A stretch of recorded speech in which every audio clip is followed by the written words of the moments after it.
Yeah, so all the beef calves are brought down here. Yes. And when the milk is pumped up from the parlour into barrels in here. Okay. From the dump line, I would say, it's all pumped up to the... Underground or overground? All underground. Yeah. From the old parlour, from the new parlour up to the old parlour, it's underground. Into reception tank first from the dump line, or is it pumped straight? It's pumped directly, but it's causing problems when it's pumped directly because it's under pressure. The distance, It's not it's the distance, but it's the pipe size in the parlour is probably 2 inches. Yeah. But it's gone down to 1 inch, then down to up to here. Okay. Which is probably have to rectify A challenge, But we put a receiver jar in their dish or whatever to kind of rectify it. So beef calves are reared here, are they? All the beef calves are out here. How long do you keep them? And out here within as well. Okay. How long do you keep the beef calves for? Generally about 3 weeks. Yeah. But we were locked up this spring now where we had to keep them for the 6 weeks, 6 to 7 weeks. But we got out of it then, which got out of it there in probably the middle of April. Yeah. We were able to sell them all, but there was calves all there, there was calves all here. Yeah. There was calves above in the shade. They became a valuable commodity. They got dearer as they went down. The last week I sold them, the first week of May. They were lifting the price. They were the dearest. Yeah, amazing. They were only 3 weeks old, probably 3 weeks old. What breeds? Frisian, Hereford, Angus, Limousines, Fiachra Liston. Yeah. And all AI bred, as you said all earlier. AI bred, yeah. Good. DBI and CBF and CBV and all that kind of stuff. So yeah. Good. So have you someone dedicated then on the calf rearing in the spring? Yeah, Pat is doing a lot of calf rearing in the springtime. You have consistency then with one person at it? Yeah. We had a night calf in this year. Right. He came in at 10 o'clock at night and he finished at 7 in the morning. Okay. And it was just a relief to get to 8 hours or 6 hours. It's for me to get 6 hours sleep, and then you're back on it again. But I'm available during the day. I know. I was finding that doing night calving myself that I do night calving no problem then, but you're never off during the day. Then you get a phone call here and a phone call there, and you just be nodding off, and next thing you get another phone call. Yeah. So it's hard to do both. It's hard to do both, like. Yeah. But so we're converting this beef shed or the calf shed into join onto the other calf shed outside. Okay. I don't know what they're going to do with the levels and floor space and put automatic feeders in here. Right. If you can at all. And your reason for additional calf housing, is it space or is it just better conditions for the calves? Or it's space and making it better labour efficient. There's been an awful lot of time feeding a lot of the calves and cleaning stuff after them and all the kinds of cleaning utensils, cleaning buckets and moving buckets and all that kind of stuff, bringing milk powder into them, and probably more space when we're finding at the 3 weeks of age. When you're selling them at 3 weeks of age, they don't get that dirty. But when you're locked up in, you're having for 6 weeks, and there's an awful lot of work in it. Yeah. The second 3 weeks, there's an awful lot of work in bedding down and you're feeding them out. They need more straw. Cleaning them out. Yeah. You need more straw and all that kind of stuff, and just find a system that makes it easier for it to do all those jobs after the 3 weeks. But it's just make it easier for everybody, and Good. When you're your old parlour, will we have a look at that there? Yeah. So your father would have built this. Would he have started in this parlour, or had he somewhere else before that again? No, I think there was the first Delaval kind of very early on back in my grandfather's time. He put it up, I'd say. Yeah. So he put up the first 4 bays. Right. One, 2, 3, 4 bays, I suppose. Yeah. In 2002 and 3, then I extended it on to the 20 units. We had it on. You can see where the steel trusses are. Okay. We just moved back to gable end. But so is it your plan to knock all this, or he's planned to take it all down and probably put it in a proper layout of a calf house. Yeah. Join it into that one. Whether I take down the side sheet and take down, incorporate it all in. Yeah. Kind of fit it all into one. Whether it is put 2 automatic feeders in here, one that feeds home milk and the other one that feeds just milk powder maybe or something like that. Right. I've kind of, when you're training, we calve a lot of cows together.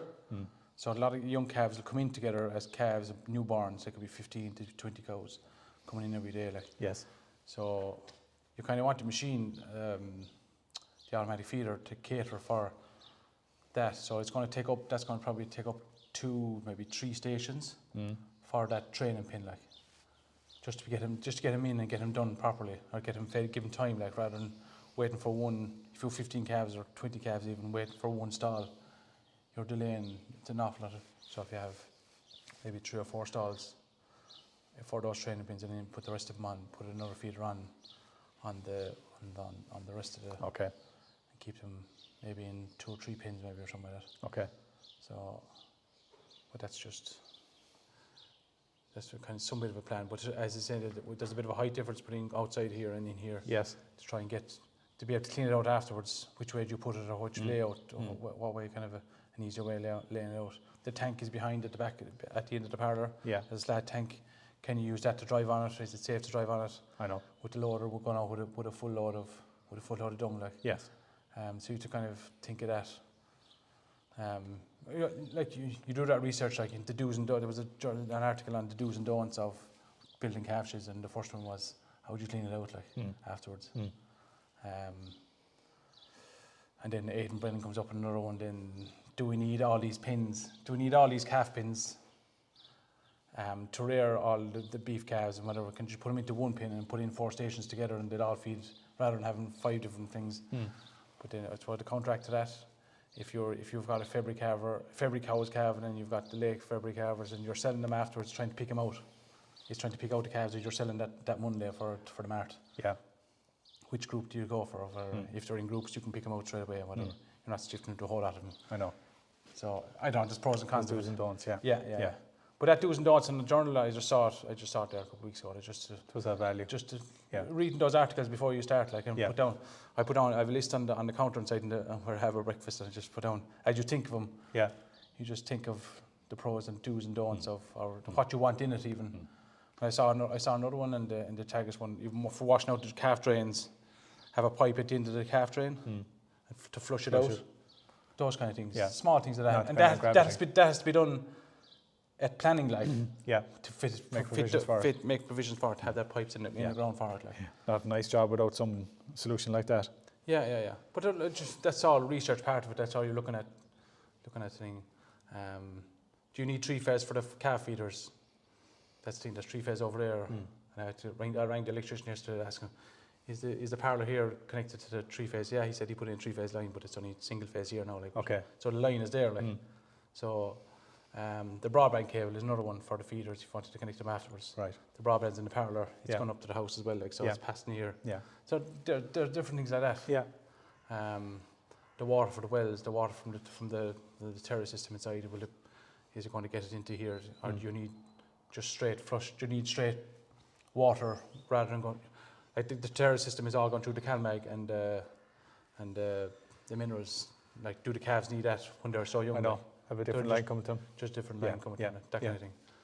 So they're all different things that you have to. And they're all new technologies or new scenarios that 30, 40 years ago, if you mentioned broadband in here, it wasn't relevant. So that's it. Like. All times have changed and they'll change again. They will indeed. Was that where they were doing your AI and stuff? That's what we're doing with the old parlour. That's where we're doing all the AI in, yeah. I see. So it was good. It was covered and it's covered, yeah. It was a good job. So at the moment when the cows calve, they calve over and the calve box is over. So we bring them around here to milk them. We have a single unit milk machine over there. Okay. We put that up here, put them into the stall, and we milk them. Okay.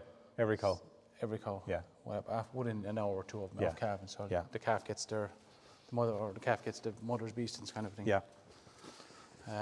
Because we vaccinate for the rotavirus, kind of a benefit for it. Your small barrel there, was it a water trough for a cow in here or what? No, that's for the volume washer.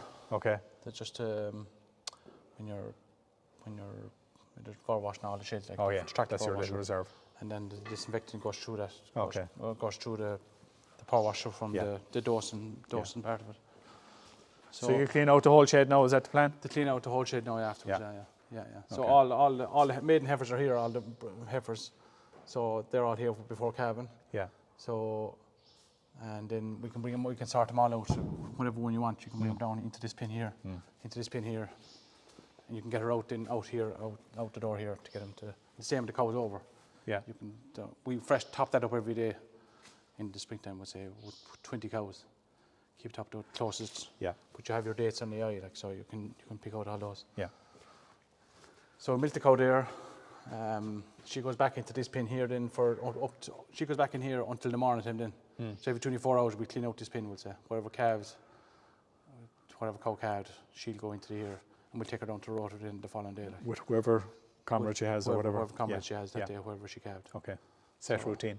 A kind of set routine, and we all know kind of that. And the tapes go on here, the cow's checked for all that kind of stuff. What time of the day would you do that typically? Is it as they calve or is... As they calve, we'll make them as they calve. That's what the night watchman is doing that as well. Yeah. So all he's doing is he's calving the cow, bring her around here, put the tapes on her, milk her, clip the tail, clip the freeze brand, and then she goes back in there. Okay. And the calf stays above here till the morning time then. Right. So, Good. One man can operate that. One man can operate that, yeah. We have the weighing skills above weighing the calves. We weigh the calves. We weigh the calves when they were born. And we weighed it when they're weaned. They're only up to when they came on, when they went out of the shed. We weighed them. So it's kind of a... And the benefit of that for you, what are you seeing for that? You see the range of stuff, of the weight of calves, like. Yeah. The Frisian calves will be coming in around 35. The Herefords coming in about 45. The limousines might look a smaller animal with a very heavier carcass. Okay. Some of them coming in at 47, 48. And the Angus team will be coming in about 40s. You can see, but even within breeds, there's a big difference even within breeds. Some guys throwing small calves and big cow, small calf, and could be down to about 35, 40. Or you can get a small cow with a big calf, and you could be up to 50, 50. 55 is the heaviest this year now in a Hereford. Yeah. So they're big calves, but she calved them out, and but generally they all calved themselves, they all calved themselves this year. Just one thing, it was just the beauty of it, it was just there's no big jacks or there's no. And that's all based on the bull selection, obviously. That's all based on bull selection. You're looking at the dairy beef index and the carcass weight. So it has worked successfully for you. Oh yeah, it has. Yeah. But that's all research then you do in February, March when you're trying to find waiting for a cow to calve. You can be looking at those catalogues. Okay. Yeah. So it's So this is a integral yard. This the spring. This yard is everywhere. This is everything happens in this yard. Cows come out of there. That's the diet feeder comes out there to go down to Eamon's, and the gate doors closed and gates open and all this kind of stuff. And calf houses and heifer calves are all kept in here. Yeah.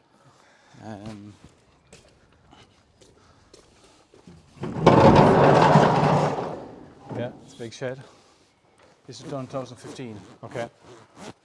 There was sheds in here already. So there was 2 round roof sheds in here before that.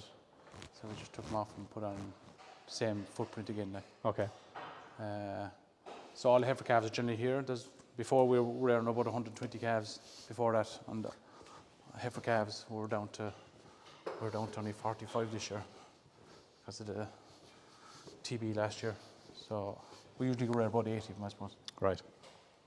So it's just. Do you find these lids or kind of covers keeps them warm, the calves? Yeah, it's just something we came across from a fella who did timber floors, and they just seem to, especially from the draft coming down from. Yeah. If the rain is coming from a certain direction, it'll come down straight on top of them, just to the centre of the shed. Yeah, you'd find they'd be under it. Yeah, they'd be under it. Yeah. But generally, any other day, they could be lying out in the middle of it, no problem at all. So these air tubes then? They're the air tubes, yeah. They make a good job? They were very good when we had 120 calves packed in here. They were very good for that. When there was only 40, 50 calves in here, we didn't really need it. Right, same pressure isn't there? The pressure isn't there for it, but we didn't use it this year now, but it was just last year or the year before we were using them. Would it be on constantly? Or to be on constantly, yeah. Okay. But to be very low, it all depends. If it's cold outside, it wouldn't blow in as much. It is all controlled by temperature, I suppose, the outside temperature. More or less automated? Yeah, it's automated, yeah. And if we're really getting hot during the summertime, we just open the roller doors. Yeah. The doors are either closed or fully open. Yeah. They're never half open because the wind underneath them. If they could go the other way, send them up to be great. Right. But other than that, it's... Or make a feeder? That's the Foster Technic feeder. We have it since, I suppose, it is there now 5 or 6 years. Yeah. So doing the job on it. Yeah, very content with what it does. So there's only one training thing. That's probably the drawback is one training pin, and then it overrides that one over there. Then it takes from it. That's priority over that one. Yeah. And then if there's a big bunch there waiting, you're only down to one there. This is probably this pin here. That's the first 20 go in there, and they're content enough with that. Yeah. With that one feeder. Yeah. Whether there could be 40 or 50 inside in that pin inside, like you know, and then there's only probably 10 or 15 in there then at the start. But other than that, it's. What's the main benefit of the automated feeding for you? It's just I wouldn't say the first couple of days are easy, like, but it's the time afterwards. Yeah. That you're not coming in every day to feed them all. You can top up the hopper, and then you can look at when you just have them fed. It's just convenience in them when they're coming to the weaning that they wean off the machine themselves. Right. But then you get your technical issues. A water thing mightn't be on in the morning. You come out in the morning, there's a whole pile of them waiting for you. And all you do is press enter on the thing and it works away fine again. But that's... Is it all tags, the RFID tag? Yeah, it's all RFID tags. Yeah. It's gone back a long time, I suppose. It's the drafter and the old parlour. Right. So... Volak feed? Volak feed, the Fiachra, we're just on that for the last number of years since we started out. Seems to do the trick on us. You'd love to put them on the beef calves on whole milk down below. It's a totally different kettle of fish. Like we used some of the skim powder on the beef calves there. They were on whole milk at the start. We changed over to the milk powder. We kind of went downhill, but with the milk price, we were kind of saying the milk price is good, so we kind of feed them powder. Feed them powder, then there was a drawback on it, like, so they're not as good. It's not as good, like. Okay. So which would the calf do better on, the whole milk or the other? Oh, they do way better on the whole milk. Right. Yeah. But the fact that we were keeping them for 6 to 8 weeks because we were locked up, that was the decision why we went to milk powder. Yeah. Rather because the previous year when we were locked up in 22, we were locked up till later. We were locked up till in the May, and we were sending 2,000 litres of milk up a day up to the calves, like. The milk price, so you're looking for the paychecks, like, and looking for paying new sheds and all the kind of stuff. You get the cash flow, yeah. But so kind of. So I don't know whether the new shed will take the whole milk as well, the whole milk feeder, like, so we're trying to have the choice of there. Okay. So that's so all different options and different things there. They're the calving boxes then. There's 8 calving boxes there. So they come from the far shed over to here, so it's individual pins. Yeah.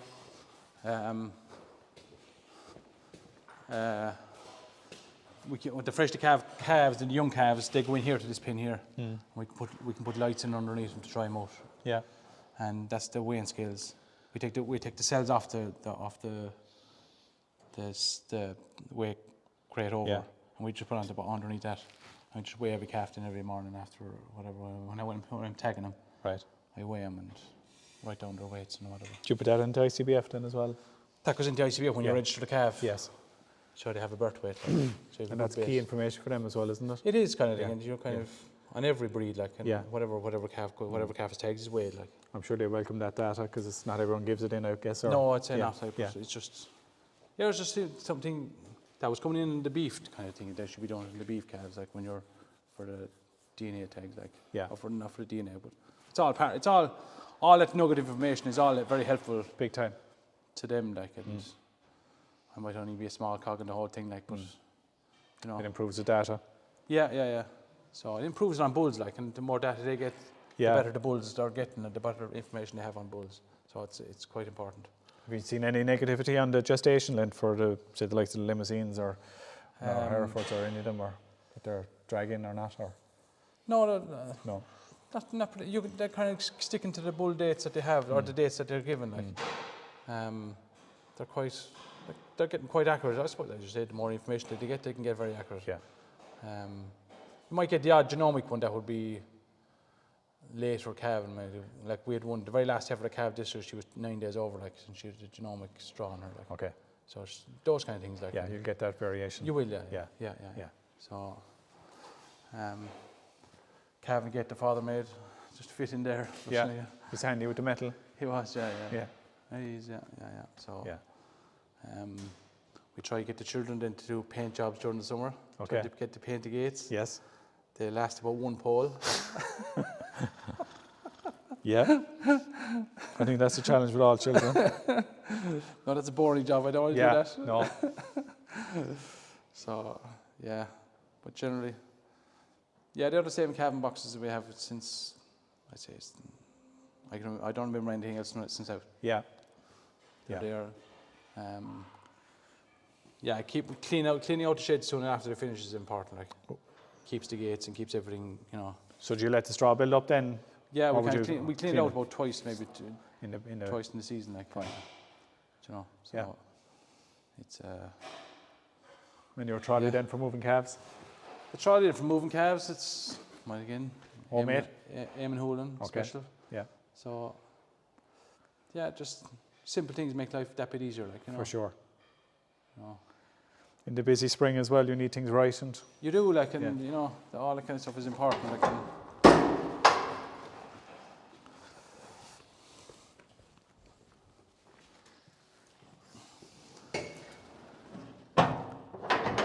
I went to shopping down Sunday. I got the lads tennis rackets. And there's their tennis forties here now. And very good. this is what we used to play when we were young. Wimbledon is coming shortly, isn't it? That's it. We're training them up for that. That's good. And Nice surface. They were here with the hurley. Look, they're hitting the ball with the hurley and they're up with the tennis ball and hurley over. Yeah. It was funny to watch. Yeah, a good playground. Yeah.